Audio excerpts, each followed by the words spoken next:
Hello viewers, welcome to 3R classes. हम लोग पढ़ रहे थे आधुनिक भारतीय इतिहास, उसी को कंटिन्यू करेंगे। गाइस, क्लास शुरू करने से पहले एक आपसे क्वेश्चन पूछते हैं, जवाब कमेंट बॉक्स में दीजिएगा।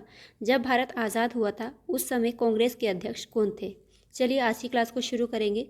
बंग भंग आंदोलन ये होता है 1905 में करजन के समय में बंगाल विभाजन के विरुद्ध। ठीक है। कांग्रेस का विभाजन होता है 1907 में और इस अधिवेशन की अध्यक्षता सूरत में कौन करते हैं? रास बिहारी घोष करते हैं। रास बिहारी बोस करते हैं। नरम दल और गर्म दल में इसमें विभाजन हो जाता है। लखनऊ पैक्ट, जिसको लखनऊ समझौते के नाम से भी जानते हैं, दिसंबर 1916 में होता है। इसकी अध्यक्षता करते हैं अंबिका चरण मजूमदार। इसमें कांग्रेस और मुस्लिम लीग के बीच में समझौता होता है और नरम दल और गर्म दल दोनों जो अलग हो गए थे 1907 के अधिवेशन में, उनमें भी समझौता हो जाता है। मोंटेग्यू घोषणा 20 अगस्त 1917 में भारत मंत्री लॉर्ड मोंटेग्यू की घोषणा है। रोलेट एक्ट आता है मार्च 1919 में। The anarchical and revolutionary crime act 1919। Jallianwala Bagh हत्याकांड होता है 13 अप्रैल 1919 में। जनरल डायर द्वारा नरसंहार होता है। ये यहाँ पर लोग सभा कर रहे होते हैं। जनरल डायर इसमें निहत्ती भीड़ पर गोली चलाने का आदेश दे देता है। कहाँ पर है ये? अमृतसर में। इनकी डेट ज़रूर याद रखिएगा। इसमें से 2 से 3 क्वेश्चन आप लोगों को अगर भारतीय इतिहास से संबंधित आएगा, मॉडर्न हिस्ट्री से, तो 2 से 3 सवाल ज़रूर मिलेंगे। अगर आप लोगों को विश्वास है तब, विश्वास नहीं है तो नहीं। जलियांवाला बाग हत्याकांड 13 अप्रैल 1919 को होता है। इन सब की डेट को रट डालिए एकदम से। खिलाफत आंदोलन उसके बाद में होता है 1919 में। शौकत अली और मोहम्मद अली इससे संबंधित हैं। कांग्रेस का नागपुर अधिवेशन दिसंबर 1920 में होता है और असहयोग आंदोलन का प्रस्ताव इसमें पारित किया जाता है। असहयोग आंदोलन कब शुरू होता है? 1 अगस्त 1920 से शुरू होता है। इसमें क्वेश्चन कैसे पूछते हैं? या तो डायरेक्ट पूछ लेगा कि कांग्रेस का विभाजन कब हुआ, रोलेट एक्ट कब आया, या फिर मैचिंग में पूछ लेगा, या इनमें से पूछ लेगा कौन सी घटना पहले हुई, इसको क्रम से सजाइए। ठीक है, इसलिए याद रखना डेट ज़रूरी है। असहयोग आंदोलन का आरंभ होता है 1 अगस्त 1920 से। महात्मा गांधी के नेतृत्व में यह होता है और इसी दिन तिलक की मृत्यु हो जाती है। तिलक असहयोग आंदोलन को शुरू करने में, जब ये शुरू नहीं होता है तो उसकी पूरी भूमिका में साथ देते हैं, लेकिन जिस दिन ये शुरू होता है उसी दिन सुबह में इनकी मृत्यु हो जाती है। तिलक की अर्थी को महात्मा गांधी के साथ में सैफुद्दीन किशलू भी उठाते हैं और हसरत मोहानी क्या शोक गीत पढ़ते हैं। चौरी चौरा कांड याद रखिएगा 4 फरवरी 1922 में गोरखपुर उत्तर प्रदेश से शुरू होता है। याद रखिएगा 4 फरवरी की डेट है। बहुत सारी जगह आप लोगों को 5 फरवरी मिलेगा, जो कि गलत है। स्वराज पार्टी की स्थापना होती है 1 जनवरी 1923 को। मोतीलाल नेहरू और चित्तरंजन दास इसको शुरू करते हैं। साइमन कमीशन की नियुक्ति होती है नवंबर 1927 में। जॉन साइमन की अध्यक्षता में 7 सदस्यीय आयोग का गठन होता है। 7 अंग्रेज सदस्य होती हैं। इसी के लिए पूरे देश में जब ये भारत आता है तो इसमें क्या होता है? धरने प्रदर्शन होते हैं। साइमन कमीशन का भारत आगमन देखिए 3 फरवरी 1928 में। साइमन कमीशन की नियुक्ति होती है नवंबर 1927 में, लेकिन ये भारत आता है 3 फरवरी 1928 में। विरोध प्रदर्शन के दौरान लाहौर में अक्टूबर 1928 में लाठीचार्ज में लाला लाजपत राय की गंभीर चोट के कारण मृत्यु हो जाती है। आगे चलेंगे। बारदोली सत्याग्रह अक्टूबर 1928 में होता है। गुजरात के किसानों का लगान वृद्धि के विरोध में सरदार पटेल के नेतृत्व में यह आंदोलन होता है, बारदोली सत्याग्रह। और इस बारदोली सत्याग्रह में बारदोली की महिलाओं की तरफ से महात्मा गांधी की ओर से महात्मा गांधी सरदार पटेल को क्या देते हैं? सरदार की उपाधि प्रदान करते हैं। क्वेश्चन पूछा जाता है सरदार पटेल को सरदार की उपाधि किसने प्रदान की थी? बारदोली की महिलाओं ने। अगर बारदोली की महिला ऑप्शन में नहीं है तो महात्मा गांधी ने, क्योंकि बारदोली की महिलाओं की ओर से गांधी जी के द्वारा दी गई थी। सेंट्रल लेजिस्लेटिव असेंबली बम कांड 8 अप्रैल 1929 को होता है। भगत सिंह और बटुकेश्वर दत्त ब्रिटिश असेंबली में बम फेंकते हैं। कांग्रेस का लाहौर अधिवेशन होता है दिसंबर 1929 को और इसमें पूर्ण स्वाधीनता का प्रस्ताव पारित किया जाता है। ठीक है।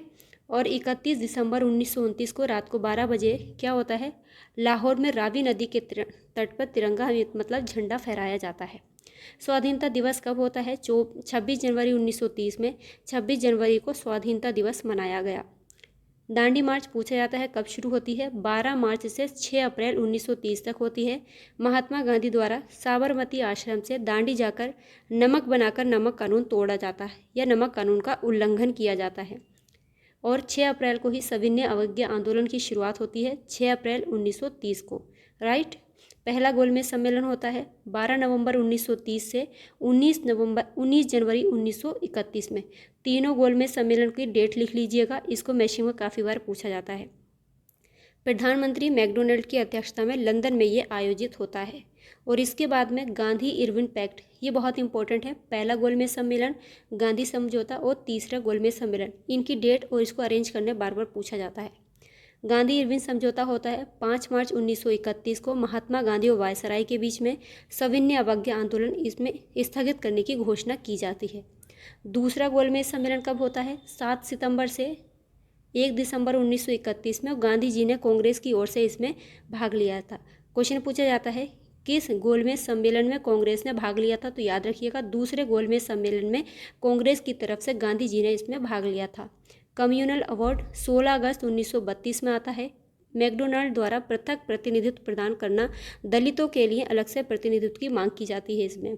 और गांधी जी पहली बार आमरण अनशन ही इसके विरोध में करते हैं। पूना पैक्ट महात्मा गांधी और अंबेडकर के बीच में, डॉक्टर अंबेडकर साहब के बीच में 24 सितंबर 1932 को होता है। गांधी जी की तरफ से या हिंदू वर्ग की तरफ से मदन मोहन मालवीय इस पर हस्ताक्षर करते हैं और डॉक्टर भीमराव अंबेडकर दलित वर्ग की ओर से इसमें हस्ताक्षर करते हैं। तीसरा गोलमेज सम्मेलन 17 नवंबर से 24 दिसंबर 1932 में होता है और इसमें कांग्रेस ने भाग नहीं लिया। क्वेश्चन पूछा जाता है किस अधिवेशन का कांग्रेस ने बहिष्कार किया था? तो याद रखिएगा तीसरे गोलमेज सम्मेलन का इसमें बहिष्कार किया था कांग्रेस ने। कांग्रेस सोशलिस्ट पार्टी का गठन 1934 में होता है। जयप्रकाश नारायण, मीनू मसानी और SM जोशी इससे संबंधित हैं। गाइस, क्लास अगर अच्छी लग रही है, यूज़फुल लग रही है तो प्लीज़ लाइक एंड शेयर कर दीजिएगा। फॉरवर्ड ब्लॉक का गठन होता है मई 1939 में सुभाष चंद्र बोस के द्वारा। सुभाष चंद्र बोस 1939 में हरिपुरा अधिवेशन की जो अध्यक्षता कर रहे होते हैं, इसे त्यागपत्र दे देते हैं और उसके बाद में ये फॉरवर्ड ब्लॉक की स्थापना करते हैं। मुक्ति दिवस 22 दिसंबर 1939 में होता है। मुस्लिम लीग के द्वारा कांग्रेस मंत्रिमंडलों के त्यागपत्र के अवसर पर यह मनाया गया। क्या होता है 1939 में दूसरे विश्व युद्ध के सम्मेलन में, सॉरी गलत बोल दिया, 1939 में दूसरा विश्व युद्ध जब शुरू होता है तब अंग्रेज़ों ने भारतीयों को बिना उनकी अनुमति के उसमें शामिल कर लिया था और इसी के विरोध में जो कांग्रेस के मंत्रिमंडल के सारे जितने मंत्री थे उन्होंने त्यागपत्र दे दिया था और इसी खुशी का इन्होंने, मुस्लिम लीग ने इसको खुशी मनाया और मुक्ति दिवस के रूप में इन्होंने 22 दिसंबर को मनाया था। पाकिस्तान की ये लोग मांग करते हैं 22 से 24 मार्च 1940 में मुस्लिम लीग के लाहौर अधिवेशन में। क्वेश्चन पूछा गया था कि पाकिस्तान की मांग मुस्लिम लीग के किस अधिवेशन में की गई थी? तो लाहौर अधिवेशन 1940 में। अगस्त प्रस्ताव 8 अगस्त 1940 को, इस समय वायसराय था लिन लिथगो। क्रिप्स मिशन का प्रस्ताव मार्च 1942 और स्टेफोर्ड क्रिप्स इससे संबंधित है। भारत छोड़ो आंदोलन 9 अगस्त 1942 में महात्मा गांधी के द्वारा। 8 अगस्त 1942 की रात में ही जो कांग्रेस के महत्वपूर्ण नेता होते हैं उनको ऑपरेशन 0R के तहत गिरफ्तार कर लिया जाता है। और भारत छोड़ो आंदोलन पूछा जाता है कैसा आंदोलन था? तो ये स्वतः स्फूर्त आंदोलन था, मतलब पूरे देश में अपने आप से कोई इसका नेतृत्व नहीं कर रहा था क्योंकि सारे इंपॉर्टेंट जो नेता थे उनको गिरफ्तार कर लिया गया था। शिमला सम्मेलन होता है 1945 में, सभी राजनीतिक दलों का ये सम्मेलन था। नौसेना विद्रोह 18 फरवरी 1946 में होता है मुंबई में HMIS तलवार के सैनिकों द्वारा। अभी आप लोग पढ़ रहे होंगे कि हम लोग तो भारतीय इतिहास का जो पढ़ रहे थे स्वतंत्रता से संबंधित, नौसेना विद्रोह कहाँ से बीच में टपक गया? तो ये भी बहुत इंपॉर्टेंट है, क्वेश्चन यहाँ से पूछा गया कि नौसेना विद्रोह कब हुआ था? तो याद रखिएगा 18 फरवरी 1946 में ये हुआ था। प्रधानमंत्री इटली की घोषणा 20 फरवरी 1946 में भारत को स्वतंत्र करने का आश्वासन दिया जाता है। इटली की घोषणा में 20 फरवरी 1946 को। कैबिनेट मिशन का आगमन 24 मार्च 1946 में। पैंथिक लॉरेंस इसका अध्यक्ष था। Stafford Cripps board of trade के अध्यक्ष थे और AB अलेक्जेंडर नौसेना इसमें मंत्री थे। प्रत्यक्ष कार्यवाही दिवस मुस्लिम लीग के द्वारा 16 अगस्त 1946 को मनाया जाएगा। ये क्वेश्चन पूछा जाता है प्रत्यक्ष कार्यवाही दिवस कब मनाया गया था? 16 अगस्त 1946 में। अरेंज करने के लिए बहुत क्वेश्चन आते हैं, अगर आप लोग इसको ध्यान से पढ़ेंगे तो 2 से 3 क्वेश्चन आपको मिलेंगे ज़रूर। अंतरिम सरकार की स्थापना होती है 2 सितंबर 1946 में। नेहरू कार्यकारी परिषद के उपाध्यक्ष बनते हैं। अंतरिम सरकार की स्थापना ज़्यादातर लोग 1946 ही याद रखते हैं लेकिन इसकी डेट भूल जाते हैं, लेकिन क्वेश्चन यही पूछा गया था कि किस तिथि में? तो याद रखना है 2 सितंबर 1946। माउंटबेटन योजना ये आती है 3 जून 1947 में, भारत विभाजन की योजना। स्वतंत्रता की प्राप्ति सारे लोग जान रहे हैं और 15 अगस्त अभी आने वाली भी है। 15 अगस्त 1947 में भारत स्वतंत्रता अधिनियम। भारतीय गणतंत्र की स्थापना होती है 26 जनवरी 1950 में। इस दिन हमारा जो संविधान था पूरी तरीके से लागू कर दिया गया था। डॉक्टर राजेंद्र प्रसाद पहले राष्ट्रपति बनते हैं और भूदान आंदोलन 1951 में विनोबा भावे के द्वारा शुरू किया गया था। कहाँ से? आंध्र प्रदेश से। इसी के साथ आज हमारा आधुनिक भारतीय इतिहास का जो टॉपिक था ये होता है कंप्लीट। एक कंपाइल करके आप लोगों को वीडियो दे देंगे, बार बार उसको देखिएगा 3-4 बार, बहुत इंपॉर्टेंट है। ज़्यादातर आपने जितना भी पढ़ा होगा सारा फटाफट रिवीजन इससे हो जाएगा। मैक्सिमम क्वेश्चन आप लोगों के यहाँ से मिल जाएंगे। चलिए, अगर गाइस क्लास अच्छी लगी हो तो लाइक एंड शेयर कर दीजिएगा। जुड़े रहिए अगली वीडियो में। तब तक हम लोग शुरू करेंगे, इसके बाद में देखेंगे मध्यकालीन भारत पढ़ेंगे। तब तक के लिए अपना ख्याल रखिए, पढ़ते रहिए। बाय।